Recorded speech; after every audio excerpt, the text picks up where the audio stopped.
Hello and welcome dear students. कैसे हैं आप सब लोग। उम्मीद है कि आप सब ठीक होंगे। इस वीडियो में हम इंग्लिश ग्रामर का एक इम्पॉर्टेंट टॉपिक टेंस डिस्कस करने जा रहे हैं। सबसे पहले टेंस जो है ये टाइम ऑफ एक्शन को डिनोट करता है कि कौन से टाइम पे कौन सा एक्शन हुआ। उस एक्शन को डिनोट करने के लिए विद टाइम टेंस का इस्तेमाल होता है। टेंस तीन मेन कैटेगरीज में डिवाइड किया गया है, जैसे कि पास्ट टेंस है, प्रेजेंट टेंस है और फ्यूचर टेंस है। उसके बाद जो तीनों टेंसेस हैं उनको फर्दर क्लासिफाई किया गया है, फर्दर डिवाइड किया गया है और मेन चार टाइप्स में। जैसे कि प्रेजेंट टेंस की अगर हम बात करें तो सिंपल प्रेजेंट टेंस या प्रेजेंट इंडेफिनिट टेंस भी जिसे कहते हैं, present continuous tense, present perfect tense, present perfect continuous tense. ऐसे ही पास्ट टेंस को भी चार कैटेगरीज में डिवाइड किया गया है और फ्यूचर टेंस के साथ भी ऐसा ही किया गया है। सबसे पहले हम सिंपल प्रेजेंट टेंस पढ़ेंगे। तो सिंपल प्रेजेंट टेंस जो है ये उन एक्शंस को डिनोट करता है जो कि आपके डेली हैबिट्स होते हैं। प्रेजेंटली आप में कौन से हैबिट हैं, कौन सा आपका डेली रूटीन है। फॉर एग्ज़ाम्पल अगर प्रेजेंटली आपका ये हैबिट है कि आप सुबह 3 बजे उठ के या सुबह 4 बजे उठ के मॉर्निंग में एक्सरसाइज करते हैं, वो आपका डेली हैबिट एक है, डेली रूटीन है। तो वो एक्शंस जो आपके हैबिचुअल एक्शंस होते हैं प्रेजेंट में, उन एक्शंस को डिनोट करने के लिए प्रेजेंट सिंपल टेंस का इस्तेमाल होता है। या कोई वो काम जो आप डेली बेस पे करते हो, प्रेजेंटली आप कोई काम डेली बेस पे करते हो तो वो प्रेजेंट सिंपल टेंस से आप डिनोट करोगे। उसके बाद कोई साइंटिफिक फैक्ट होता है, जैसे कि water boils at 100 degree Celsius, ये एक साइंटिफिक फैक्ट है। कोई भी ऐसा साइंटिफिक फैक्ट हो, इसको डिनोट करने के लिए सिंपल प्रेजेंट टेंस का इस्तेमाल होता है। कोई भी यूनिवर्सल ट्रूथ है या फैक्ट है, जैसे कि sun shines in the east, sunrise in the east, ये एक यूनिवर्सल ट्रूथ है। तो इन सभी एक्शंस को डिनोट करने के लिए प्रेजेंट सिंपल टेंस का इस्तेमाल होता है। उसके बाद अगर हम सेंटेंस स्ट्रक्चर पे आ जाएं तो प्रेजेंट सिंपल टेंस का सेंटेंस स्ट्रक्चर ऐसा है, सबसे पहले सब्जेक्ट है, उसके बाद वर्ब की पहली फॉर्म, उसके बाद ऑब्जेक्ट, मतलब subject plus first form of the verb plus object. अब ये कंडीशन भी हमें याद रखनी है कि समटाइम्स जब सब्जेक्ट सिंगुलर होगा तो वर्ब की पहली फॉर्म के साथ एस या ई एस का इस्तेमाल होता है। फॉर एग्ज़ाम्पल अगर मैं ऐसे आपको समझाऊं, एक लड़की है जिसका नाम रिया है। मैं ऐसे आपको बोलूं कि रिया ईट्स फूड, यहाँ पे रिया सब्जेक्ट है और ईट वर्ब है। तो जब मैंने सब्जेक्ट को सिंगुलर लिखा, रिया एक सिंगुलर है, सिंगुलर सब्जेक्ट है, तब जाके मैंने ईट जो है वर्ब उसके साथ एस का इस्तेमाल किया है।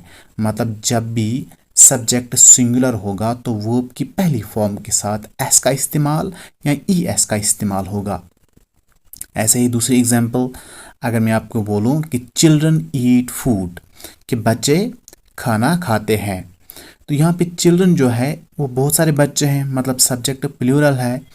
तो यहाँ पे जो वर्ब है ईट, इसके साथ एस या ई एस का इस्तेमाल नहीं होगा। कंडीशन याद क्या रखनी है कि जब भी सब्जेक्ट सिंगुलर होगा तो प्रेजेंट सिंपल टेंस में वर्ब की पहली फॉर्म के साथ ई एस या एस का इस्तेमाल करोगे, और जब भी सब्जेक्ट प्लूरल होगा तब जो वर्ब है वो सिंगुलर रहेगा, मतलब उसके साथ ई एस या एस का इस्तेमाल नहीं होगा। उसके बाद जब हम सेंटेंस फॉर्मेशन करेंगे, सबसे पहले अगर हमें एक एडजेक्टिव सेंटेंस बनाना होगा, मतलब एक स्टेटमेंट बनाना होगा, तो डायरेक्टली हम लिखेंगे सब्जेक्ट, उसके साथ वर्ब का पहला फॉर्म, फिर एस या ई एस, मतलब कंडीशन के बेस पे अगर सब्जेक्ट सिंगुलर है या प्लूरल है उसी के अकॉर्डिंग एस या ई एस का इस्तेमाल करना है। उसके बाद ऑब्जेक्ट, मतलब जब हमें एक पॉजिटिव सेंटेंस बनाना होगा। फॉर एग्जांपल मैं आपको ऐसे समझाऊं, सेम वही एग्जांपल हम रिपीट करेंगे, रिया ईट्स फूड। तो एक स्टेटमेंट है, एक पॉजिटिव सेंटेंस है, तो रिया ईट्स फूड ये एडजेक्टिव रूल है। यहाँ पे जो एग्जांपल है, शी राइट्स अ लेटर, वो एक लेटर लिखती है, तो ये एक पॉजिटिव सेंटेंस है या स्टेटमेंट है, एडजेक्टिव रूल जिसे कहते हैं।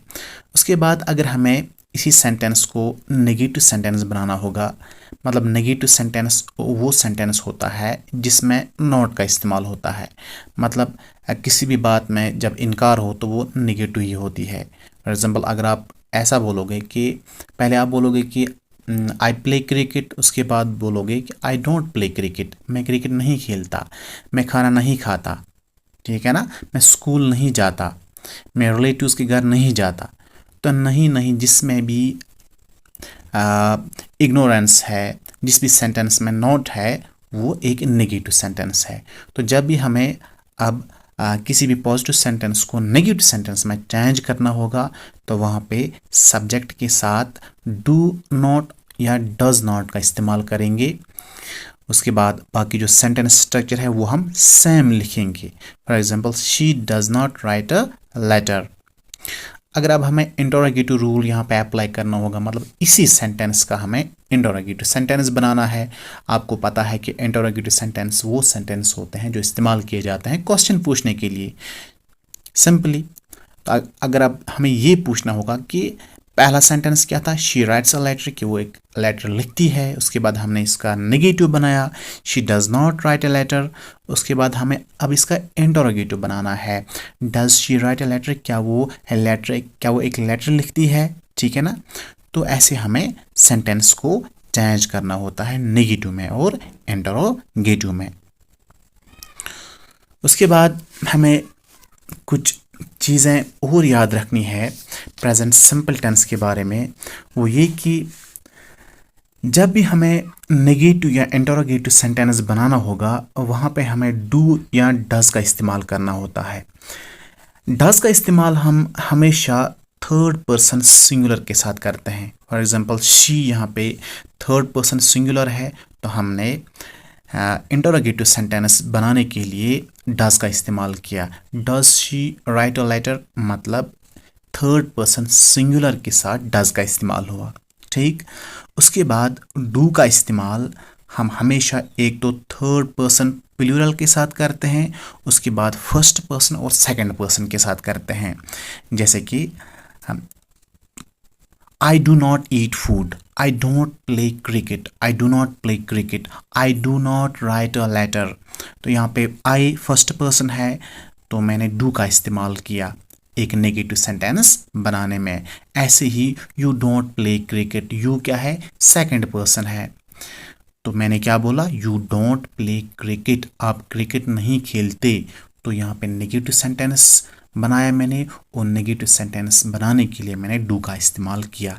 सिंपली ये याद रखना है कि जब भी हम थर्ड पर्सन सिंगुलर का इस्तेमाल किसी नेगेटिव या इंटरोगेटिव सेंटेंस में करते हैं तब जाके उसके साथ डज का इस्तेमाल होता है। और जब भी हमें नेगेटिव सेंटेंस बनाना होगा या इंटरोगेटिव सेंटेंस बनाना होगा उस सेंटेंस का जिसमें फर्स्ट पर्सन हो या सेकंड पर्सन हो या थर्ड पर्सन प्लूरल हो, तो वहाँ जाके डज का इस्तेमाल होता है। प्रेजेंट कंटिन्यूस टेंस हम नेक्स्ट वीडियो में करेंगे। Thank you very much.